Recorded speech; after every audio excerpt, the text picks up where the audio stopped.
Hola, hoy vamos a mirar de cerca el Diario Oficial de Colombia, el del lunes 8 de septiembre de 2025. Es el número 53237.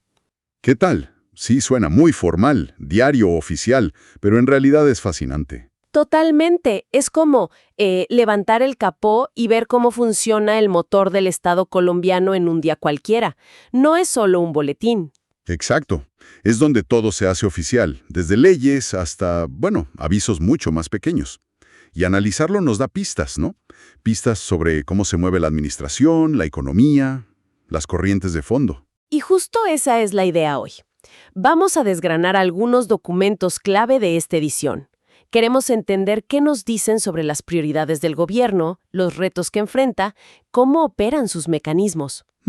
Interesante. Cubriremos varios frentes por lo que veo. Sí, desde la presidencia, pasando por las finanzas públicas, hasta un proyecto en la costa y algo de gobernanza regional. Bueno, ¿empezamos? Dale. Empecemos por arriba, por el Ejecutivo, la presidencia. Perfecto. Tenemos a la mano el decreto 0965. Resulta que el presidente Petro tiene un viaje programado ¿Ah, sí? ¿A dónde? a Manaos, en Brasil.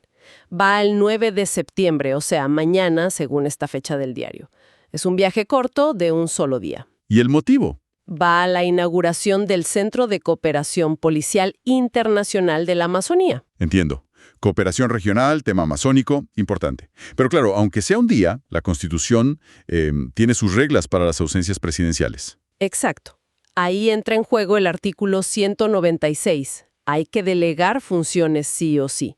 Y aquí, el decreto nombra un ministro delegatario. El procedimiento estándar, pero clave para que el gobierno siga andando.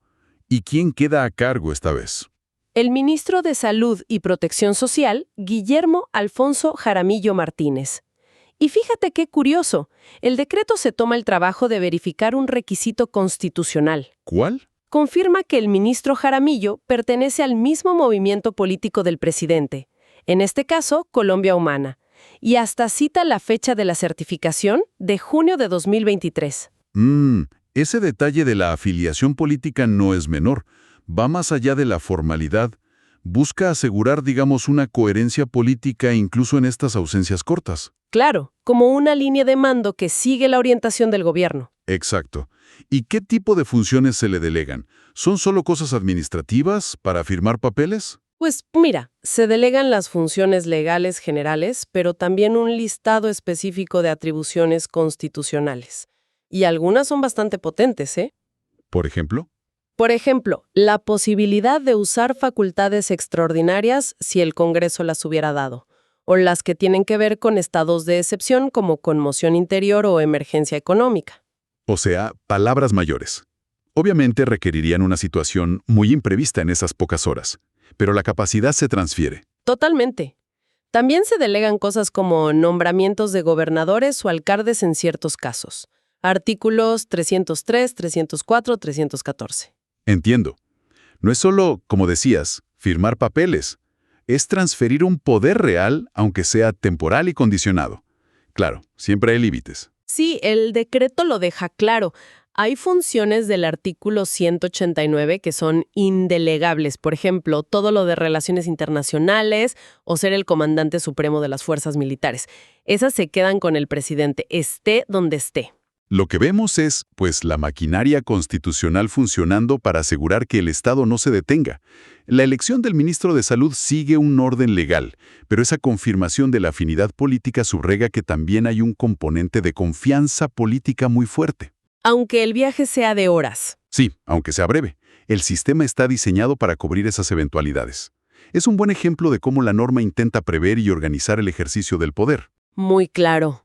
Bueno, dejemos la presidencia y metámonos con la plata, con las finanzas públicas. Hay dos resoluciones del Ministerio de Hacienda aquí. La primera es la 2211. A simple vista parece súper técnica.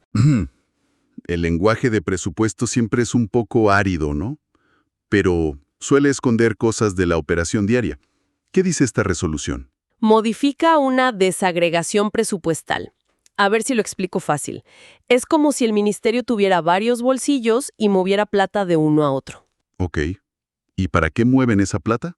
Para poder pagar contratos de prestación de servicios, específicamente en la Subdirección de Servicios y en la Dirección General de Regulación Económica de la Seguridad Social. Pero lo que me dejó pensando es la cantidad de veces que han hecho esto mismo. ¿Así? Sí, el texto dice que esta misma desagregación, que se hizo originalmente en enero de 2025, ya ha sido modificada por más de 20 resoluciones anteriores. 20.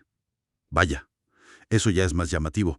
No parece simple microgestión. Podría indicar, quizás, que el presupuesto inicial fue muy rígido y no se ajusta a las necesidades reales que van surgiendo. O que no calcularon bien desde el principio.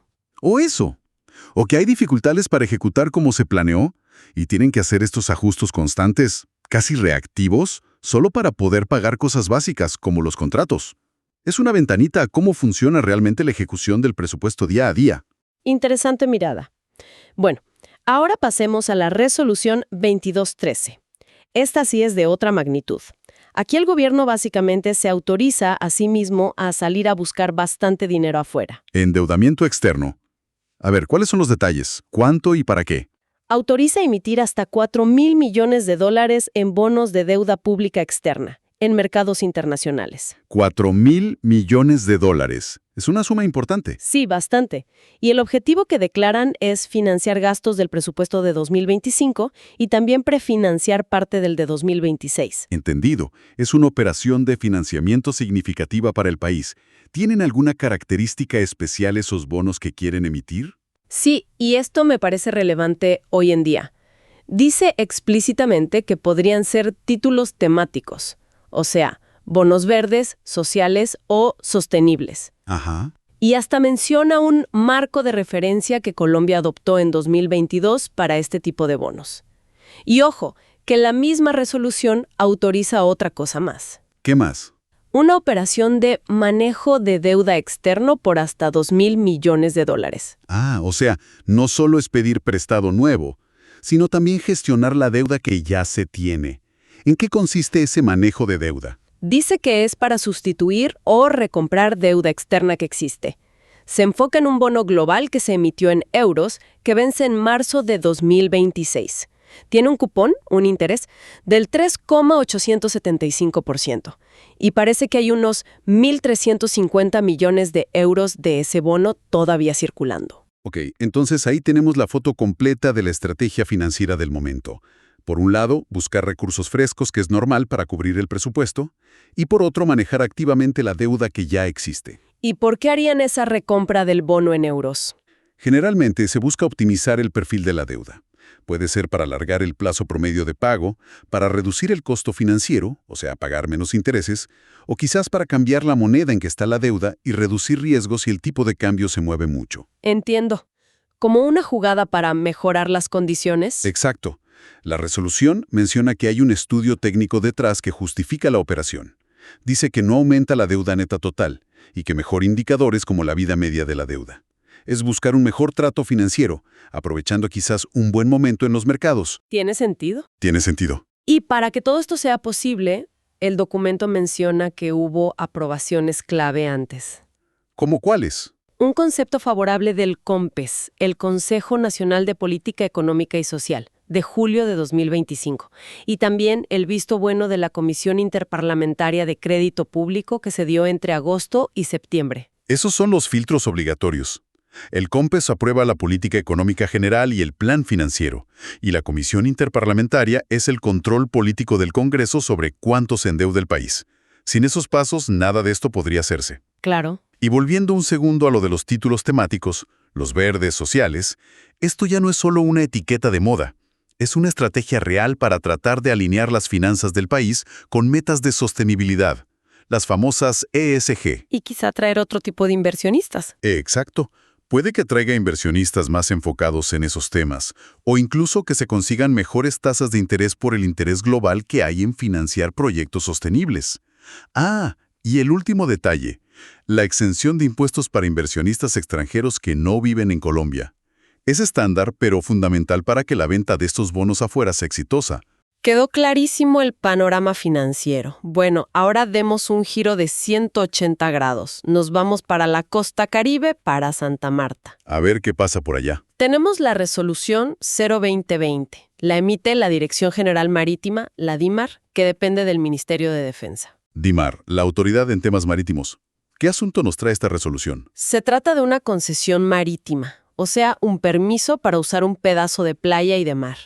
Se lo dieron a una empresa, Inversiones Marina Turística S.A., para hacer la Marina de Santa Marta. Ajá. Y esta resolución lo que hace es darles una prórroga, un plazo adicional de 36 meses, Una prórroga. ¿Para terminar qué obra? para construir lo último que les faltaba del proyecto original. Un club náutico, un edificio de unos 518 metros cuadrados. ¿Y por qué necesitan más tiempo? ¿Cuál es el argumento? Argumentan que no pudieron cumplir el plazo anterior, que venía de una resolución de 2021, por culpa de la situación macroeconómica. Ah, factores económicos. ¿Qué mencionan concretamente? Hablan de la inflación alta de 2023, que cerró en 9.28%, aunque ya venía bajando del pico del 2022, y también de las tasas de interés, que estaban por las nubes, ¿recuerdas? Llegaron al 13.25%. Y terminaron el año pasado en 13%. Claro, tasas muy altas. Entonces, la empresa dice que con esos costos financieros y la incertidumbre, pues empezar a construir el club náutico era muy riesgoso o inviable, que prefieren esperar a que las cosas se normalicen un poco. Es un ejemplo clarísimo de cómo las grandes cifras de la economía, la inflación, las tasas del Banco de la República, aterrizan y le pegan directamente a proyectos de inversión concretos. Totalmente. Y por lo que leo aquí, este proyecto de la Marina de Santa Marta tiene su historia, y es larga. Sí. ¿Desde cuándo viene? Larguísima. La resolución hace un recuento que parece una novela. La concesión original es de 2007. ¿Desde 2007? Sí. Y después resoluciones en 2008, 2010, 2015, dos ese año, una para modificar obras y plazos, otra para resolver un recurso y dar más plazo, 2017, 2018, 2021, prorrogando la concesión por 20 años más, y hasta una a principios de 2024. Casi 2 décadas de trámites, ajustes, permisos. Vaya historia. Casi 20 años de papeleo para una marina. Refleja lo complejos y largos que pueden ser estos procesos de inversión y permisos. Sin duda. ¿Qué otros detalles técnicos hay en esta resolución de ahora? Bueno, se basa en un concepto técnico favorable que dio la Capitanía de Puerto de Santa Marta. Lista los papeles que presentó la empresa, planos nuevos del Club Náutico, estudios, la licencia ambiental original de 2007, un cronograma nuevo, pagos. Y aclara algo importante, quien tiene la competencia para aprobar esta modificación es el capitán de puerto local. ¿No la DIMAR Central? No en este caso. Parece que por el tamaño del área del Club Náutico, esa función está delegada al nivel local dentro de DIMAR. Ah, ok. Y un dato que me pareció curioso. Mencionan un estudio oceanográfico de 2022. ¿Qué dice? Sugiere que la construcción de la marina, de las obras que ya se hicieron, ha tenido un efecto físico en la costa. Dice que ha favorecido que se acumule sedimento y que la línea de costa crezca en algunas zonas cercanas. Acreción le llaman. Eso es súper interesante. Ilustra perfecto cómo interactúan la inversión privada, que busca desarrollar algo turístico, la regulación del Estado, DIMAR administrando un bien público como la costa, y las realidades económicas que obligan a pedir más plazo. Y es normal que DIMAR dé estas prórrogas por razones económicas. Sí, es parte del manejo de estas concesiones que duran décadas. Siempre hay un equilibrio delicado. Por un lado, facilitar la inversión, el desarrollo. Por otro, asegurarse de que se cumplan las reglas, proteger el medio ambiente, el interés público. Claro. Aquí, la administración, DIMAR, a través de la Capitanía, muestra flexibilidad al aceptar el argumento económico y ajustar el plazo. Pero ojo, todo el historial de resoluciones también muestra la carga burocrática que implican estos permisos. Y lo de la acreción es un recordatorio. Cualquier obra en la costa tiene efectos físicos a veces inesperados, y por eso se necesita monitoreo constante, como seguro recomienda ese concepto técnico que mencionan. Muy buena conexión de todos los elementos. Bueno, último cambio de escenario. Nos vamos para el archipiélago de San Andrés, Providencia y Santa Catalina. Territorio con régimen especial, siempre con temas particulares. ¿Qué nos cuenta el Diario Oficial de las Islas? Encontramos el Acuerdo 009 de Coralina. Es la Corporación Autónoma Regional de allá.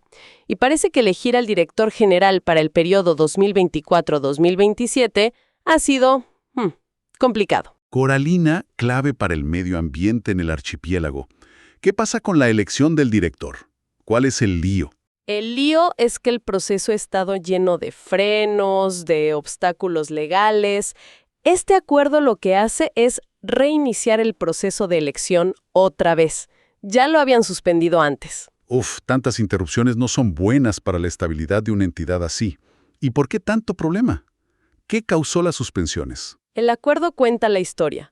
Ha habido recusaciones contra miembros del consejo directivo que elige al director y también varias acciones de tutela. ¿Acciones legales? Sí.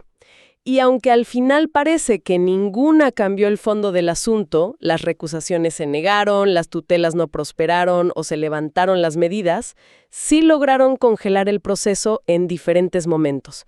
Una tutela reciente, por ejemplo, obligó a suspender justo cuando iban a retomarlo. Entiendo. Un círculo vicioso de peleas legales que, aunque no cambien el resultado final, terminan paralizando la administración.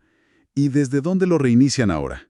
Lo retoman desde la etapa 8 del cronograma original, que ya habían modificado antes. Esa etapa es cuando los candidatos pueden hacer reclamos sobre la verificación de sus requisitos.